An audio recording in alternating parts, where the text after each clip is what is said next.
আজকের এই অনুষ্ঠানে উপস্থিত সম্মানিত সভাপতি, উপস্থিত সম্মানিত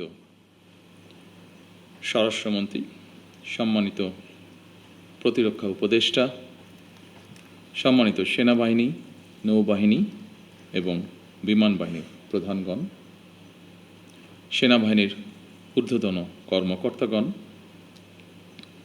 মহাপরিচালক, বর্ডার গার্ড বাংলাদেশ, 2009 সালে পিলখানায় শাহাদাত বরণকারী সদস্যদের পরিবারবর্গ ও নিকটাত্মীয়গণ, পিলখানায় চাকরিরত সেই সকল সেনা অফিসার যারা দুঃসহ স্মৃতি আজও বয়ে বেড়াচ্ছেন, সামরিক ও বেসামরিক কর্মকর্তাবৃন্দ এবং সম্মানিত উপস্থিতিবৃন্দ, আসসালামু আলাইকুম।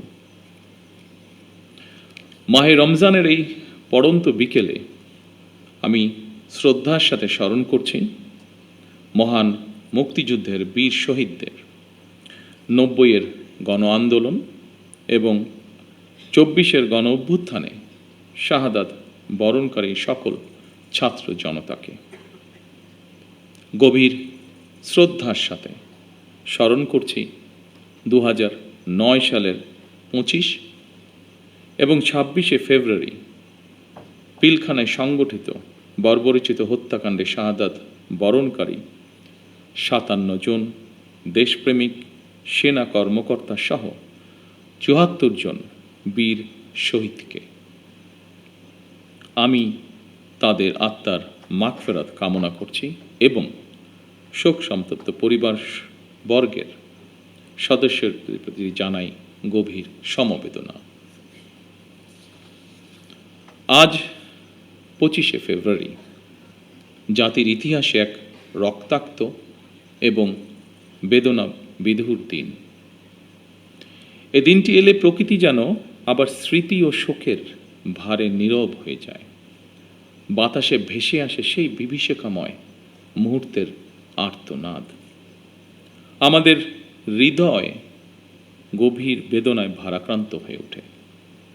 2009 সালের 25 এবং 26শে ফেব্রুয়ারি এই নির্মম ঘটনা আমাদের জাতীয় জীবনে এক গভীর ক্ষত সৃষ্টি করেছে, যার বেদনা সময় পেরিয়ে আজও বহমান।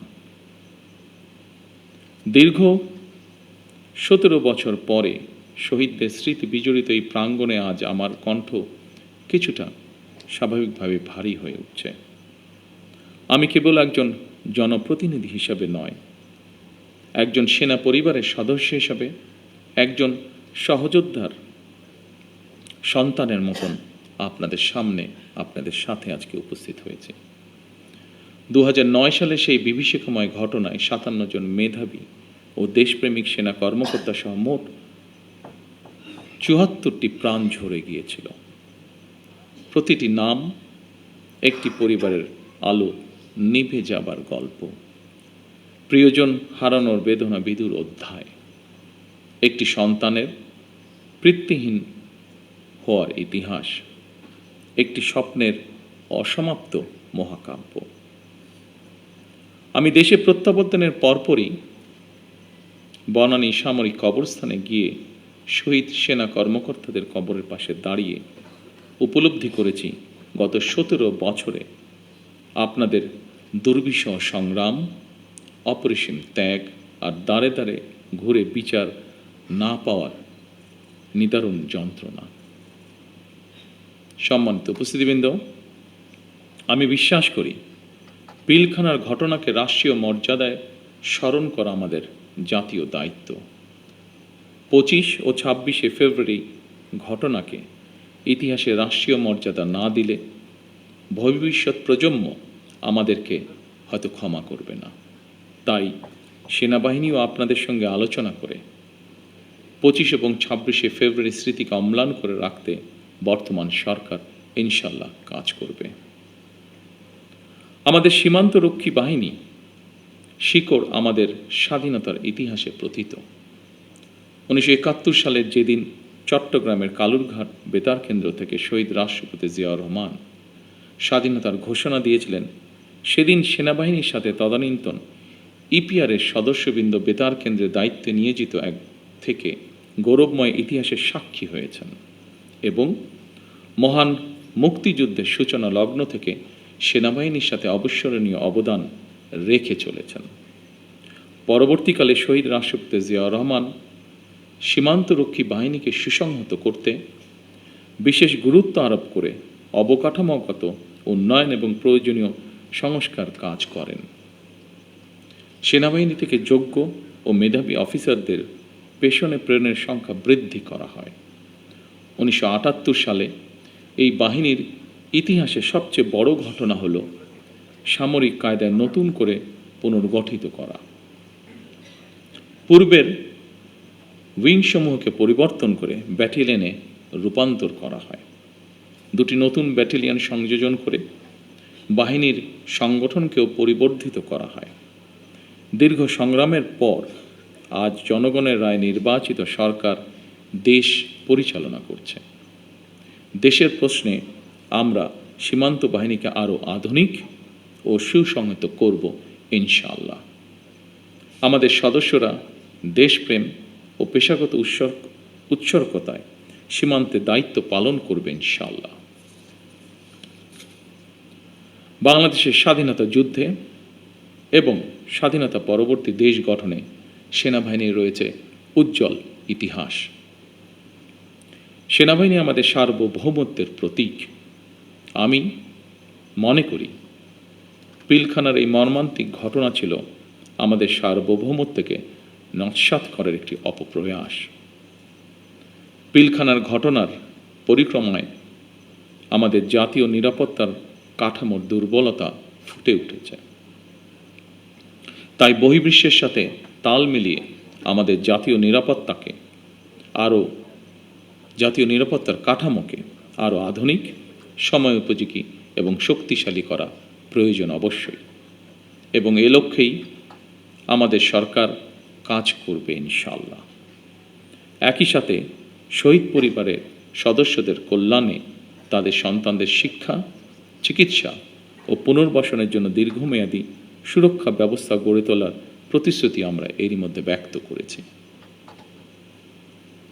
মাহে রমজান আমাদের সংযম এবং আত্মশুদ্ধির শিক্ষা দেয়।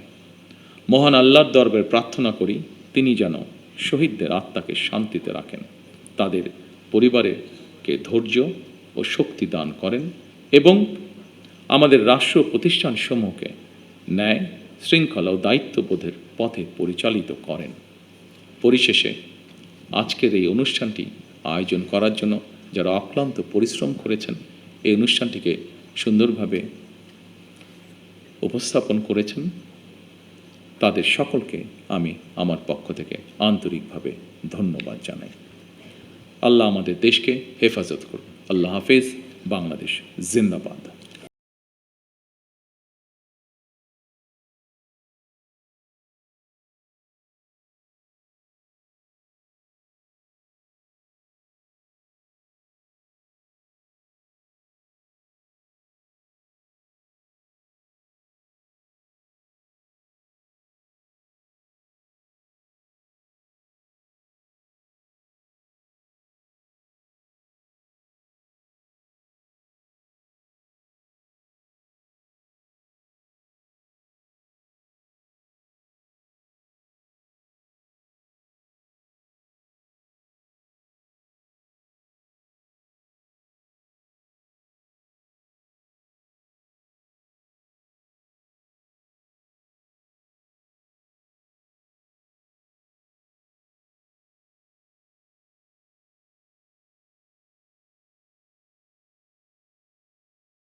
آتنا في الدنيا حسنة وفي الآخرة حسنة وقنا عذاب النار।